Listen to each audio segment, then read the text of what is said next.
CHAPTER XVI of Aunt Jane's Nieces in the Red Cross by L. Frank Baum. This recording is in the public domain. Recording by Lynn Thompson. Chapter 16 Clarette. So it was toward evening of the fourth day that the launch finally sighted the ship Arabella. Delays and difficulties had been encountered in spite of government credentials and laissez-passer, and Patsy had begun to fear they would not reach the harbor of Dunkirk before dark. All through the journey the Belgian woman and her children had sat sullenly in the bow, the youngsters kept from mischief by the stern eye of Henderson.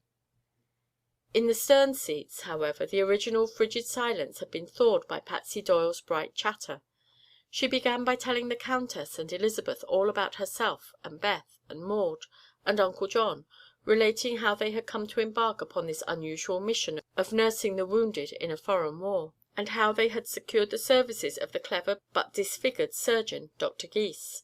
She gave the ladies a clear picture of the hospital ship, and how the girls had made their dash to the firing line during the Battle of Nieuport and brought back an ambulance full of wounded, including Andrew Denton.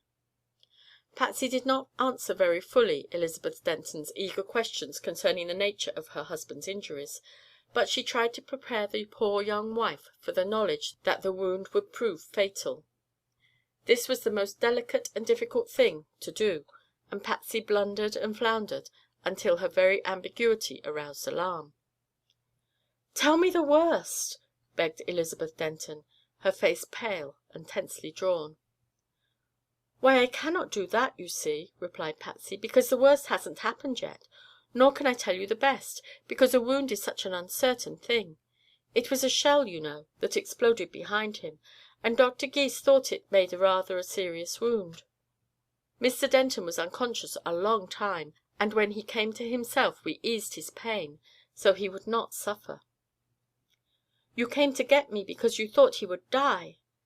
"I came because he asked me to read to him your letters, and I found they comforted him so much that your presence would, I knew, comfort him more." There was a long silence. Presently the Countess asked in her soft, even voice: "Will he be alive when we get there?" Patsy thought of the days that had been wasted because of their detention at Ostend through Colonel Grau's stupidity. "I hope so, madam," was all she could reply. Conversation lagged after this episode. Elizabeth was weeping quietly on her mother's shoulder. Patsy felt relief in the knowledge that she had prepared them as well as she could for whatever might wait upon their arrival. The launch made directly for the ship, and as she came alongside to the ladder the rail was lined with faces curious to discover if the errand had been successful. Dr. Gys was there to receive them, smiling horribly as he greeted the two women in black.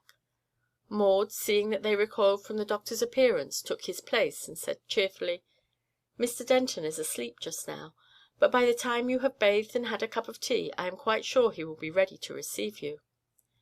"Tell me, how is he? Are you his nurse?" asked the young wife with trembling lips.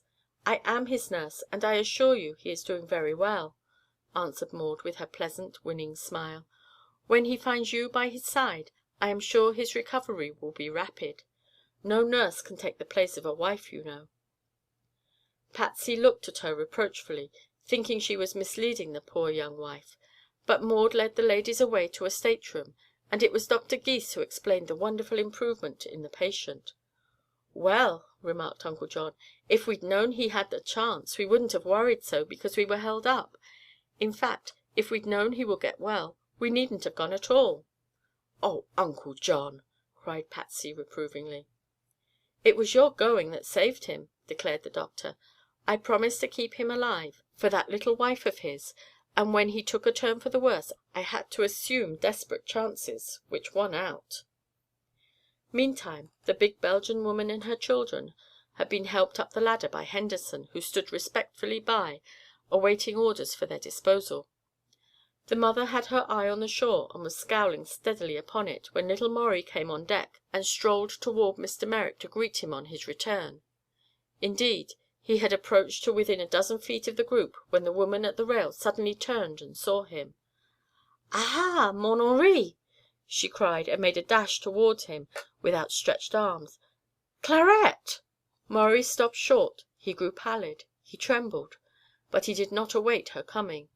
With a howl that would have shamed a wild Indian, he leaped upon the rail and made a dive into the water below. Even as her engulfing arms closed around the spot where he had stood, there was a splash and splutter that drew everyone to the side to watch the little Belgian swim frantically to the docks. The woman grabbed the child with either arm and held them up. "See!" she cried. "There is your father, the coward, the traitor, the deserter of his loving family. He thinks to escape, but we shall capture him yet, and when we do—" "Hurry, father!" screamed the little girl, "or she'll get you!" A slap on the mouth silenced her and set the boy wailing dismally. The boy was accustomed to howl without provocation. He kicked his mother until she let him down. By this time they could discern only Maurie's head bobbing in the distant water. Presently he clambered up the dock and ran dripping toward the city, disappearing among the buildings. "Madam," said Uncle John sternly, "you have cost us the best chauffeur we ever had." She did not understand English, but she shook her fist in Mr. Merrick's face and danced around in an elephantine fashion and jabbered a stream of French. "What does she say?" he asked Patsy, who was laughing merrily at the absurd scene. "She demands to be put on shore at once. But shall we do that and put poor Maurie in peril of being overtaken?" "Self-preservation is the first law of nature, my dear," replied Uncle John. "I'm sorry for Maurie, but he alone is responsible. Henderson," he added, turning to the sailor, "put this woman ashore as soon as possible. We've had enough of her." CHAPTER 17